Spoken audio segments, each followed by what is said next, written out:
nagbigay na ng panibagong information si Gold sa next niya na magiging direction. Hello mga ka-trade, welcome po ulit sa ating panibagong series ng ating weekly series ng Forex Weekly Outlook. Sa video na to, pag-uusapan ulit natin kung ano yung magiging takbo ni Gold, ni Bitcoin, at yung mga Forex major pairs natin, i-trade natin dito sa Forex trading. Kaya kung ready ka na, let's go! So, check ulit natin yung economic calendar natin. So, last Friday guys, merong non-farm payroll. So, marami pong nakasabay dun sa paglipad ni Gold. Lalong-lalo na dun sa mga nakaraan pang mga news. So, dito sa economic calendar natin, Monday, halos wala. Puro sentiment lang to. Naka-medium lahat ng itong impact ng news. Tuesday, during Asian session, so, start ng 7 a.m. So, meron ditong high impact news sa JBP, which is dapat during London session lang to. And then, 9:30, Australian dollar, ito. So, merong dalawang high impact news. Pagdating ng London session, wala. Pero pagdating ng New York session, ito guys, start ng 8:15 and 10 p.m. Meron po ditong tatlong nakaschedule. Pagdating naman ng Wednesday, during London session, an Asian session, wala. Pero pagdating ng New York session, halos, ito guys, sunod-sunod, 1, 2, 3, 4, 5, 6, 6. 8:30 ng gabi, merong CPI. Tama ba to yan? CPI. So, double check natin yan guys. Alam niyo naman, pag may high impact news. And then Thursday, during Asian session, so, wala. Pero pagdating ng London, 2 p.m., meron dito sa JBP. Ito, sunod-sunod. So, yung mga currency pairs against JBP or Great Britain Pound. Yan. Alam nyo na yan, mayroong volatile sa market. Pagdating ng New York session, 8:30, ito may PPI. So, malakas din yan gumalaw sa market, guys. And then, last day of the week, next week, Friday, during Asian session, wala. London meron, 5 p.m. And then pagdating ng New York session, eto, ang daming naka-red. So, mag-i-start ulit yan ng 8:30 hanggang 10 p.m. So, yan yung mga schedule natin next week dito sa ating economic calendar. Alright, so punta tayo ngayon kay DXY. So, ito yung analysis natin last time na possible na nandito pa lang yung price nun. Okay, so nagkaroon ng displacement and then na-expect talaga natin siya na bababa dito sa area na to. So, itong pullback niya or retracement, nangyari to during Fed interest rate last week, Thursday to AM. Ayan. So ngayon, nandito na yung price sa demand area natin. So last week, nagkaroon ng range dito sa area na to. And then next week, starting tomorrow, mag-abang tayo dyan ng additional confirmation para sa buy position. So if ever na magkaroon dito ng panibagong break of structure, zoom natin. Ayan, zoom in. So if ever na magkaroon dito ng break of structure, possible na that's an indication na magbo-bullish na ulit si USD dollar. Right? So, yung mga currency pairs against US dollar, possible na bumaba yan. Pero if ever na ma-break naman to ni DXY, itong swing low na to, so is an indication na posibleng mag-bearish si DXY. At yung mga currency pairs against US dollar, posibleng lumipad. So, sa ngayon, wala pang magandang confirmation. Nandito pa lang siya, nagki-create ng liquidity dito sa demand natin. Alright? Dito sa area na to. Ito, mayroon ditong break of structure. Ito, hindi niya na-break. So, ito yung pinaka-supply natin. If ever na mag-pullback siya dito at magbigay ng sell confirmation, so, dyan tayo mag-take ng short position. Pero if ever na i-break nyo to, i-break nyo yan, so magandang indication yan guys na tuloy-tuloy sa paglipad si US dollar. Right? So yan yung analysis natin dito kay DXY. Punta naman tayo ngayon kay Goldie. Dito kay gold guys, so diniscuss natin to sa previous natin na Forex Weekly Outlook na posibleng mahit ni gold itong liquidity na to. Ayan. So last time, nandito pa lang yung price at ang analysis natin na posibleng lumipad si gold para i-take out tong mga liquidity na to. So pwede nyo po yan i-check dun sa previous natin na Forex Weekly Outlook, yung dalawang video. So meron tayong nakalagay dun na dollar sign na possible na liquidity na pwedeng i-liquidate ni market. So ito guys, sa analysis natin, ito na yung panibagong confirmation na binigay ni gold para sa possible na next niya na direction. So itong big move na to, nagbigay na siya ng confirmation. Ito, break of structure. Nagbigay na siya ng panibagong confirmation na posibleng si gold sa mga susunod na araw, posibleng nang maging bullish na ulit yung panibagong movement niya. Right? So ito yung pinaka-demand area natin. Ayan, so diyan ko in-expect or diyan natin i-expect na posibleng mag-drop down dito si gold para sa panibagong long position. So last Friday, na-expect ko rin sana during non-farm payroll na bababa siya dito sa level na to. Pero hindi ganun ka-clear yung confirmation kaya hindi ako nag-take ng entry dito. Pero sa ibang currency pair, nakapag-take ako ng position. So dito, if ever na magkaroon dito ng panibagong break of structure sa baba na posibleng mag-retrace siya. Pero last week, grabe, ang ganda ng mga binigay na profits ni gold sa atin. So halos 2 linggo na puro green, walang nahalong na red dun sa mga entries natin. Maganda yung naging data natin pagpasok ng August. Right, so ito, nagkaroon tayo dito ng magandang profit.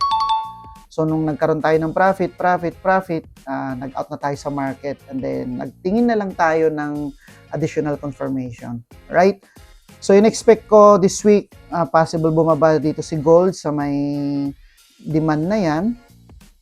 And then para i-liquidate din tong malaking fair value gap na to or itong imbalance na yan.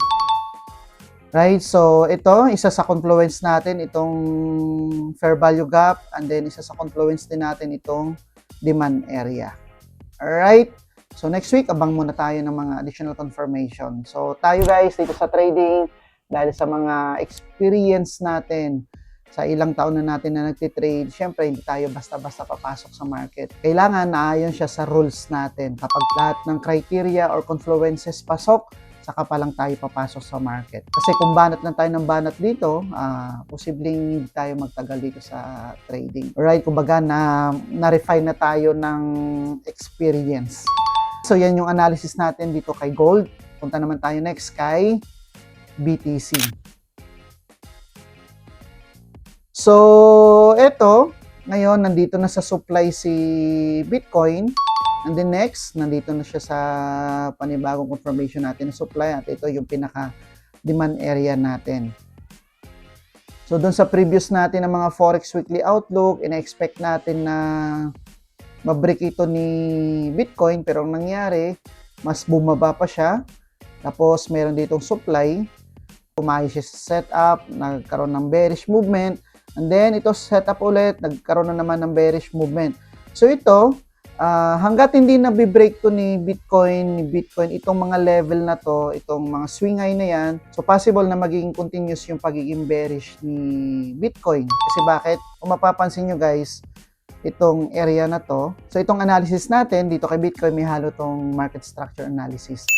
So bakit ko nasabi na posibleng bumaba? Kasi ito, nagkaroon dito ng swing low, swing high, swing low, swing high, swing low. So nagkaroon ng break of structure, and then ito nag-pull back. So if ever na hindi niya ma-break to, and then nagbigay siya dito ng sell confirmation, so possible na mag-create ulit siya ng panibagong break of structure for bearish trend or downtrend. So far, wala pang binigay na magandang confirmation or additional confirmation dito si Bitcoin. So starting tomorrow, mag-aabang tayo dito ng additional sell confirmation para sa bearish position. So ganyan lang kabilis yung analysis natin dito kay Bitcoin. Alright, so next naman, punta naman tayo kay Euro USD. So kung titingnan natin yung overall bias guys, bearish yung market. And then ito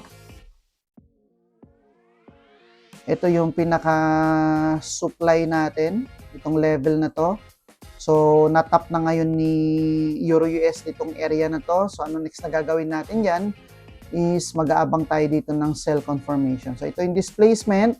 And then last time, di ba, diniscuss ko dito, nag-trade ako kasi nagkaroon na ng magandang confirmation eh. Break of structure, tapos yung demand. And then nag-entry ako dito, nagkaroon dito ng 1:1 na. Pero hindi ko na break even, biglang nag-drop down at lumipad. So dito sa area na to, nag-aabang din sana ako ng sell or pullback. Kasi meron pa yan dito guys eh. Ayan o. Nag-abang ako dito ng pullback pero hindi niya na binalikan at lumipad na siya. Pero sa other pairs dito sa area nakapag-entry tayo. Hindi ko lang maalala kung nag-entry ako dito sa Euro USD. Parang nag-entry ako dito. Dito sa move na to. Alright, and then sa JBP USD.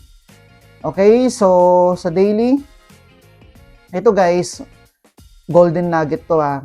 Alam ko marami na akong videos na shinare ng mga magagandang tips, ideas para makatulong sa strategy nyo. So sa higher time frame kasi, bakit lagi ako nag-check? Diyan ko kasi nakikita kung ano yung bias ng market. Kapag nakita ko sa higher time frame kung ano yung bias, pag bumaba ako sa lower time frame, meron na akong idea dun sa possible na magiging next move ng market.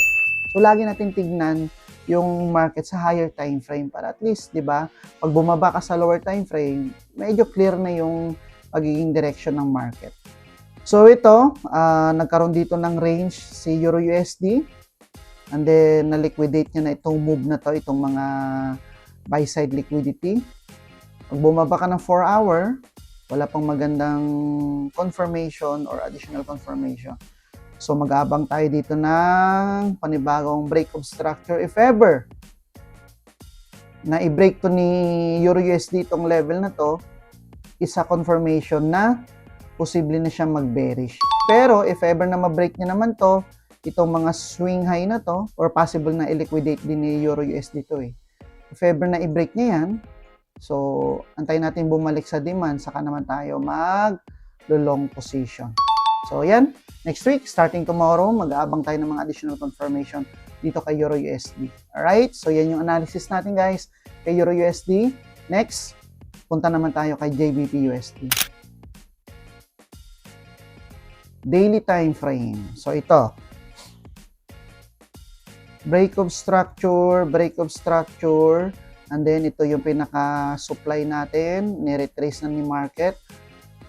And then ito yung liquidity. So na-discuss din natin to sa previous natin ng mga videos. And then currently nandito na sa supply si JBP USD. And then na-liquidate niya na rin tong buy side na to, and then ito. Right? So in-expect natin na i-respecto ni JBP itong supply, and then pag bumaba siya dito sa level na to, so isang confirmation na magsisell na si JBP, ito yung target profit natin. Pero if ever man na ma-break ito ni JBP, itong mga swing high na to, swing high, isang indication din, possible na confirmation for a long position.